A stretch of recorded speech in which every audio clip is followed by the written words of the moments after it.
कम हो रहा है। और आज के आंकड़ों के अनुसार प्रदेश में कुल 1,93,815 एक्टिव मामले रह गए हैं। जैसा आपको बताया, ये अप्रैल 30 में जितने मामले थे उससे लगभग 1,10,000 की कमी आई है। और अप्रैल 18 का जो स्तर था 2 लाख का, उससे ये पहली बार कम हुआ है। ये प्रदेश सरकार द्वारा माननीय मुख्यमंत्री जी के नेतृत्व में जो एक एग्रेसिव नीति अपनाई जा रही है, जिसमें कि ट्रेस, टेस्ट और ट्रीट, ये जो 3T का जो फॉर्मूला अपनाया जा रहा है, जिसमें कि निगरानी समितियां गांव गांव घर घर जा जाकर संक्रमित व्यक्तियों को तलाश रही हैं। और हर एक गांव में 97,000 राजस्व गांव में निगरानी समितियां जो है वो काम कर रही हैं, जिनमें आशा और ANM वर्कर दोनों साथ काम कर रहे हैं। और ये वो मॉडल है जिसको कि नीति आयोग द्वारा इससे पहले विश्व स्वास्थ्य संगठन के साथ जो उत्तर प्रदेश सरकार काम कर रही थी, उन्होंने इस बारे में उल्लेख किया।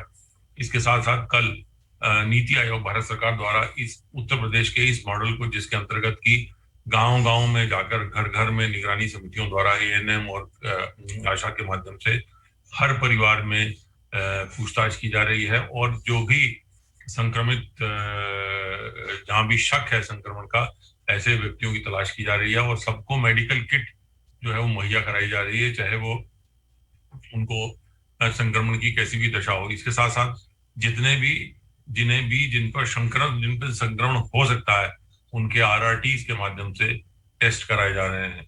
और RRTs के माध्यम से एंटीजन टेस्ट कराकर यदि वह पॉजिटिव पाए जा रहे हैं तो उनको आइसोलेशन की उनके लिए व्यवस्था की जा रही है।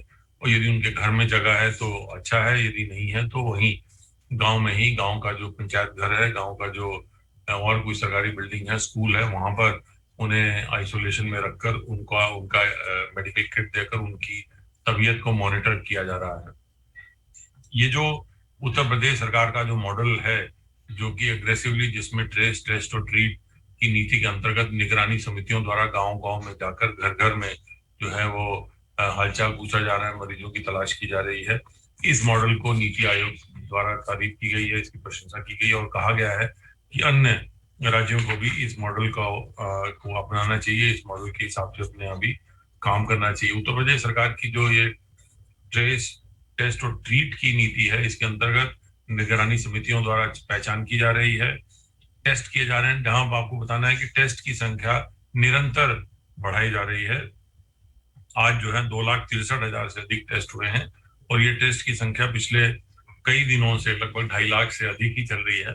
और अभी जो नया मानक माननीय मुख्यमंत्री जी ने दिया है वो ये कि इसको भी बढ़ाकर 3 लाख किया जाए और 3 लाख से अधिक टेस्ट किए जाए। सो टेस्ट की संख्या जहां एक और बढ़ाई जा रही है, वहीं दूसरी ओर इलाज के लिए अस्पतालों में बेड की संख्या बढ़ाई जा रही है। पिछले एक माह में, पिछले 1.5 माह में, मार्च से लेकर अभी तक लगभग 38,000 जो है बेड बढ़ाए गए हैं। इनमें अधिकतर ऑक्सीजन युक्त बेड हैं और अधिकतर ऐसे बेड हैं जहां पर कि मरीजों को ऑक्सीजन दी जा सकती है। और एक बड़ी संख्या में ICU के बेड हैं। ये बेड की संख्या बढ़ाई जा रही है, साथ साथ जो निगरानी समितियां जो ला रही हैं उनका टेस्ट हो रहा है और बेड की संख्या बढ़ाई जा रही है। प्लस जो ऑक्सीजन की मात्रा प्रदेश में जो है उसको प्रतिदिन बढ़ाया जा रहा है। और अब कल जो है दिन भर में 923 मीट्रिक टन ऑक्सीजन विभिन्न अस्पतालों में सप्लाई की गई थी।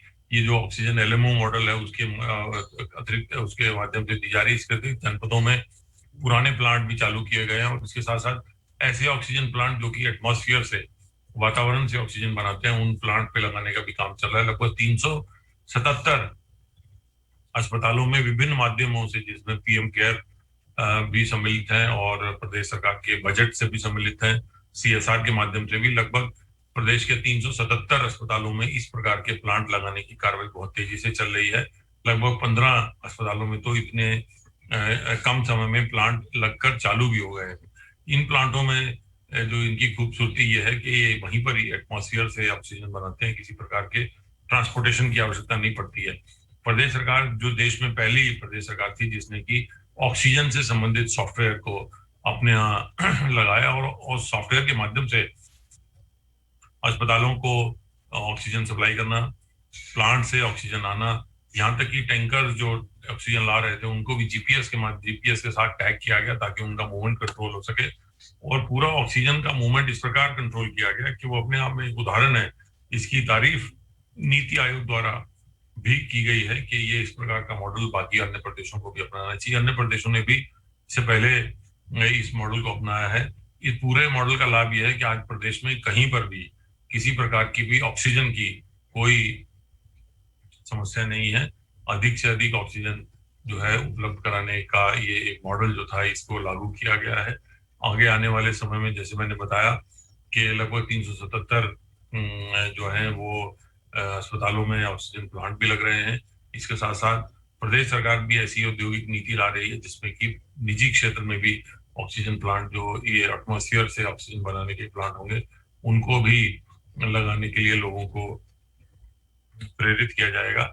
यहाँ एक और बिंदु पर आपको अवगत कराना था कि प्रदेश सरकार जो है टीकाकरण पे बहुत जोर दे रही है। और जैसा कि प्रदेश सरकार की घोषणा है, प्रदेश के सभी नागरिकों को निःशुल्क जो टीका लगाने की एक प्रक्रिया है उसमें अधिक से अधिक टीका जल्दी से जल्दी लगाया जा सके, इसका प्रयास किया जा रहा है। जो टीके देश में स्थित कंपनियों से मिल रहे थे उनके अतिरिक्त एक ग्लोबल टेंडर किया गया और उत्तर प्रदेश देश में पहला ऐसा प्रदेश है जिसने की ग्लोबल टेंडर किया है कि ताकि जो विदेश से भी ये वैक्सीन मंगाकर अपने नागरिकों को जल्दी से जल्दी लगाई जा सके और उन्हें सुरक्षित किया जा सके। यहाँ पे एक बार फिर से बताना चाहूंगा कि ये वैक्सीन प्रदेश सरकार अपने जो निवासियों को निःशुल्क उपलब्ध कराएगी। इस क्रम में ग्लोबल टेंडर की प्रक्रिया तेजी से चल रही है। आज माननीय मुख्यमंत्री जी ने अपने जो समीक्षा में ये निर्देशित किया है कि जल्दी से जल्दी ये ट्रांसपेरेंट तरीके से इस पूरी प्रक्रिया को पूरा किया जाए और ये प्रयास किया जाए कि जल्दी से जल्दी वैक्सीन जिस भी सोर्स से प्राप्त हो सकती है उसे प्राप्त करके अपने नागरिकों को उपलब्ध कराया जाए। अभी हाल में कुछ दिनों में ये खबरें जो आने आ रही थी कि कहीं कहीं पर जो है एक परंपरा के रूप में कुछ नागरिकों द्वारा नदी के किनारे जो है शव बहाए गए हैं, उसमें माननीय मुख्यमंत्री जी ने संज्ञान में लेकर बड़े कड़े निर्देश दिए हैं कि नदियों के प्रदूषण को रोकने के लिए आवश्यक है कि इस प्रकार ना कोई ये शव न बहाए जाए।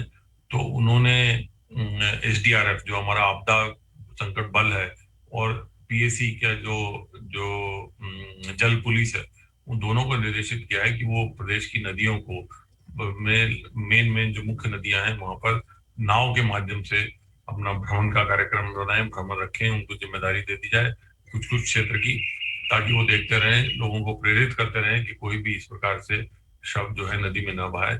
उन्होंने ये भी माननीय मुख्यमंत्री ने अपनी समीक्षा में निर्देशित किया है कि सम्मानजनक तरीके से सबकी अंत्येष्टि होनी चाहिए। प्रदेश सरकार द्वारा नगरीय और ग्राम दोनों क्षेत्रों में विशेष व्यवस्था की गई है बजट की कि कोई लावारिस अगर छोड़ देता है तो वो उन शवों को सम्मान पूर्वक उनका अंतिम संस्कार किया जाए।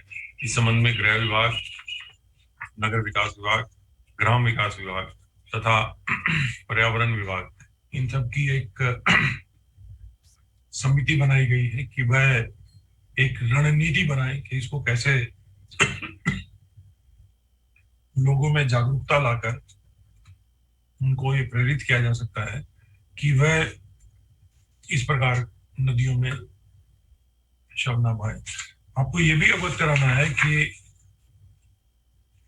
माननीय मुख्यमंत्री जी ने जो ब्लैक फंगस नाम की एक बीमारी से भी इधर कुछ लोग प्रभावित हुए हैं, उसके इलाज के लिए, उसकी गाइडलाइंस के लिए एक समय सीमा उन्होंने तय की है। और जो प्रदेश सरकार द्वारा कोरोना को लड़ने के लिए जो एक विशेषज्ञ समिति बनाई गई है, उस समिति को निर्देशित किया गया है कि वो आज सायंकाल तक पूरे प्रदेश के अस्पतालों, डॉक्टरों को इस संबंध में एक पूरी गाइडलाइन बनाकर जारी करें कि कैसे इस बीमारी को रोका जाए और यदि हो जाए तो कैसे इस बीमारी का इलाज किया जाए। या ये भी आपको अवगत कराना है कि